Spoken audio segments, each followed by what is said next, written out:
Hey folks, welcome back to Canada's Boxing Channel. I thought it was time to talk about another one of the great heavyweight champions of the past. And this fellow, very much like Ezzard Charles, who we spoke about last time, is almost equally well known as a light heavyweight as he is as a heavyweight. And the fellow we're talking about today is, of course, none other than Gene Tunney, the Fighting Marine. Gene Tunney was born in 1897 in New York City. His folks had emigrated from County Mayo, which is now, of course, in the Republic of Ireland. Beautiful place on the west coast. I've been there many, many years ago. Absolutely beautiful place. Anyhow, his parents emigrated after the potato famine, which had caused so much devastation in Ireland. And young Gene grew up. He had he was one of seven, I think, so he had 6 siblings. Working class family at a time when working class really meant working class. There was, quite impoverished. And he was inspired to take up physical fitness by President Roosevelt. That would be, of course, Teddy Roosevelt, not FDR. In World War I, he enlists in the United States Marine Corps, and he served in the 11th Marine Regiment, deployed to France, and later on in the occupation of Germany, which was occupied immediately after the armistice by the Allied forces. He didn't see combat in World War I, and he spent a lot of time as part of the Marines boxing team. So he really honed his skills as a boxer in the United States Marine Corps, having who knows how many fights. And by the way, I may as well address it now. BoxRec says that he has 65, 1 and 0 as his record.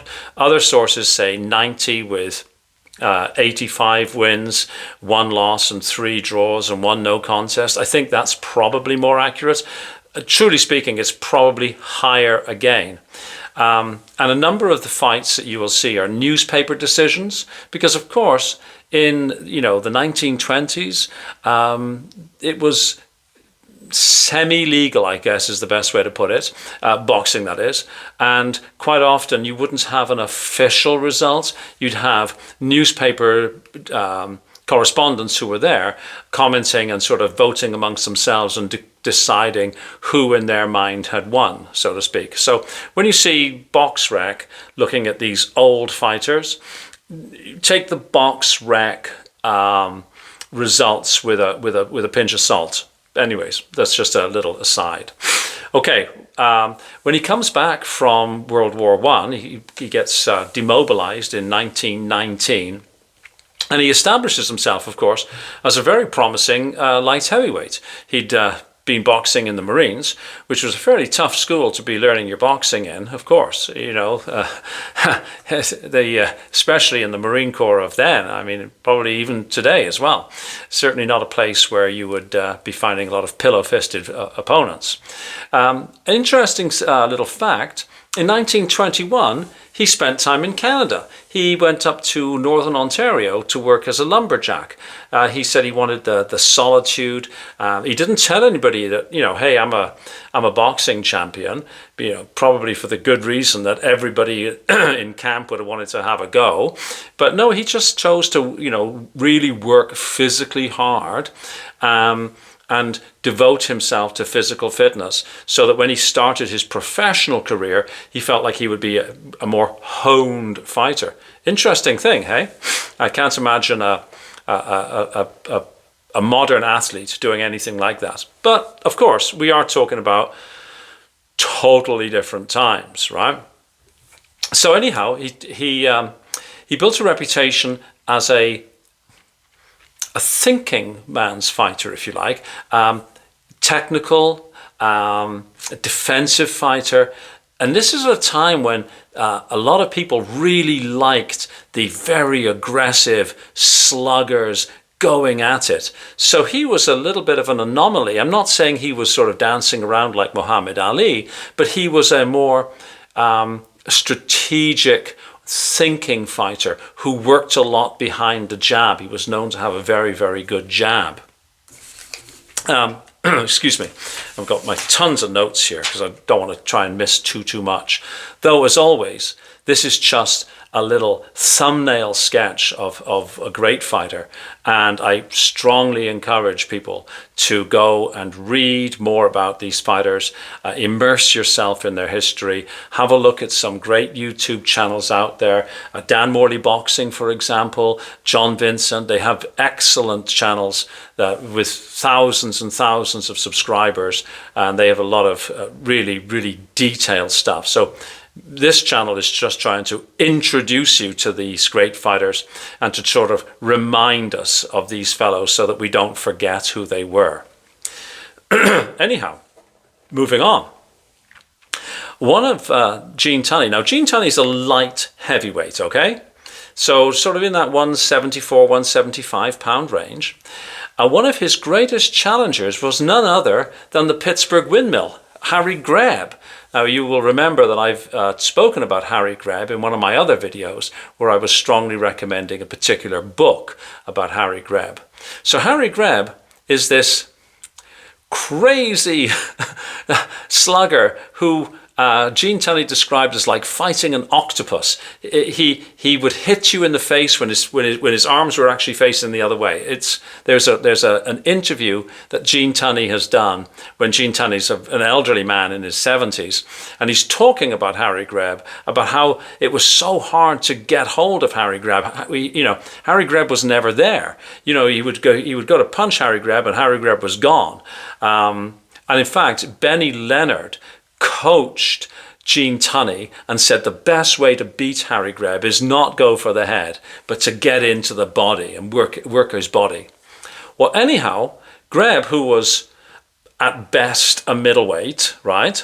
Like not a big man at all, fights Gene Tunney, and in the first fight, he beats Gene Tunney.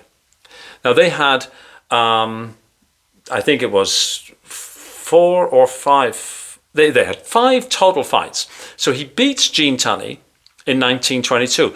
This is the only fight that Gene Tunney lost in his career. He lost to Harry Greb, who was a middleweight. Now, they had 4 rematches, and each of the 4 rematches is officially called Gene Tunney win, though BoxRec actually calls one of them a draw. But that's, like I said, BoxRec, take with a grain of salt. Though their second fight was for the light heavyweight title. No, of course, Greb is still a middleweight, and Gene Tunney beats him. Their third fight, apparently 19 out of 23 newspaper reporters at the time felt that Greb had done enough. And their fourth and fifth fights were also very, very close. This is one of the most, what's the right word? One of the most brutal, intensely fought rivalries in boxing history. Gene Tunney said that his arms were just covered with bruises. That fighting Greb, like I say, it was like fighting an octopus. And right to the end of his life, Gene Tunney had the utmost respect for Harry Greb, who of course passed away when he was much, much younger. I think he was, if I remember correctly, 31 or 32 when Harry Greb passed away.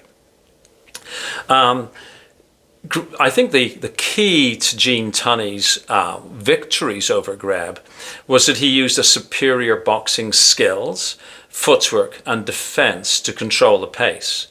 But each of those fights was a war of attrition. And their fights remain legendary for their intensity. Some other famous light heavyweights that Gene Tunney beat during his sort of career and before he moved into the heavyweight division, he fought Tommy Gibbons, Leo Hook, Tommy Laughlin. And he also had a 1924 fight, so that during his rivalry with Harry Greb, that's amazing. Like I talk about all these fighters, how frequently they fought. Anyways, in 1924, he fought against Georges Carpentier, who, of course, was a very, very well-known fighter at that time. They fought in front of 30,000 people at the Polo Grounds in New York. And, of course, this was a Gene Tunney victory.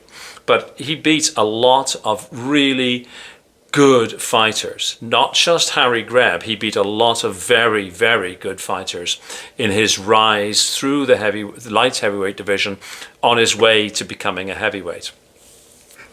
Now, after he had dominated the light heavyweight division, he moved up to heavyweight, where he continued his success.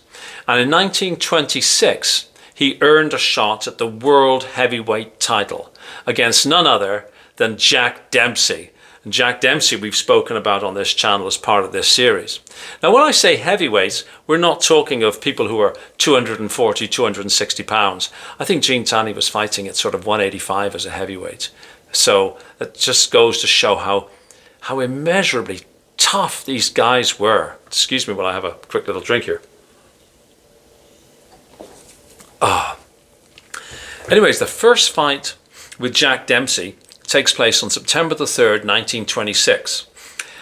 Gene Tunney was the underdog, for sure. Jack Dempsey was Jack Dempsey, right?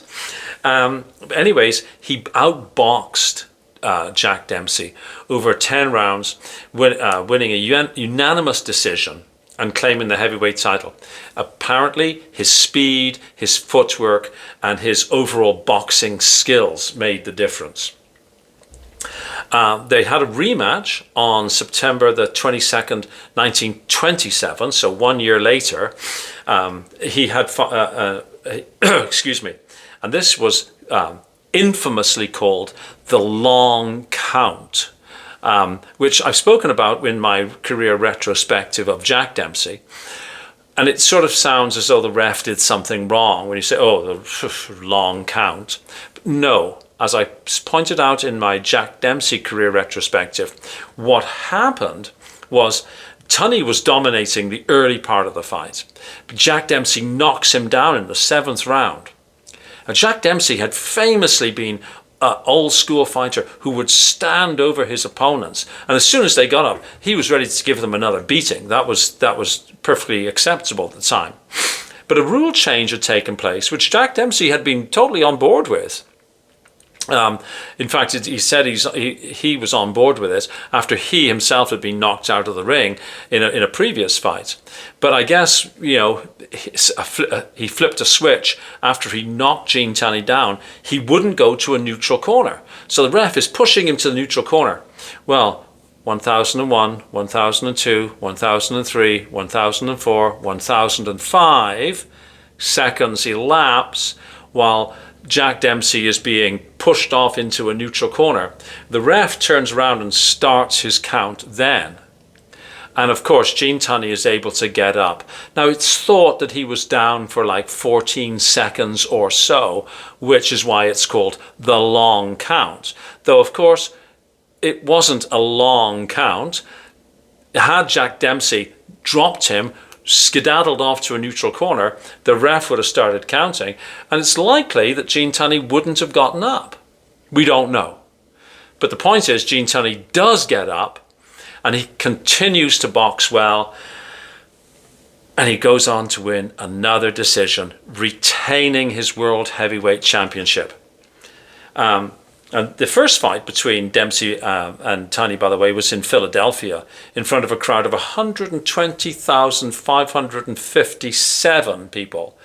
And those are the people who they counted and bought tickets. I'm sure that there were others who were just hanging off lampposts and everything. I mean, you look at some of these old fights in stadiums, it's just packed humanity, right? We think if we can get 90,000 people in Wembley Stadium today, that we've got, you know, this mega fight, which it is. I'm not saying it isn't, but 100 years ago, 120,000 people, eh? Anyway, the second fight's in Chicago, also in front of a massive crowd. I don't have the number in front of me, but a massive crowd. Now, Gene Tunney, he goes on to defend his title another time against Tom Healy in 1928 in Yankee Stadium. And at that point, after having 90 fights, 85 fights, we don't know how many fights, he makes a smart decision. He retires. And his official record, is at a minimum 65 fights, maximum, I don't know, somewhere probably north of 90, but he doesn't make a comeback. He's a smart guy who doesn't make a comeback. Now, to be entirely fair, he also had made a lot of money relatively during boxing, and again, being a smart man, he married a woman who was very wealthy in her own right. She was apparently from family money, so he wasn't hurting. So if you're going to marry somebody, marrying for money is, hey, you know, why not, right? Anyhow, Gene Tunney, I'm really pleased to say, lived a long and apparently very happy life. He has a brief career in acting. You can see if you look at pictures of him, he's a very, very handsome looking fellow, very, we would say now, very telegenic, I suppose. He remained active in business. He wrote a book. He served in World War II as well. He joined the United States Naval Reserve, and he was in charge of a physical training program. So we would call him a PTI, but except I don't know if he was a physical training instructor or if he had just designed the program. But certainly a feather in the Navy's cap to have a former heavyweight champion of the world designing your fitness program, because Gene Tunney was, of course, a very fit man. He was known to be in great shape throughout his fighting career and afterwards. Excuse me. He also had a career in public speaking, and you can see early TV interviews of Gene Tunney, where he's, you know, into his, you know, sort of old age, and he's still sharp. He's still articulate, so, you know, really a happy ending.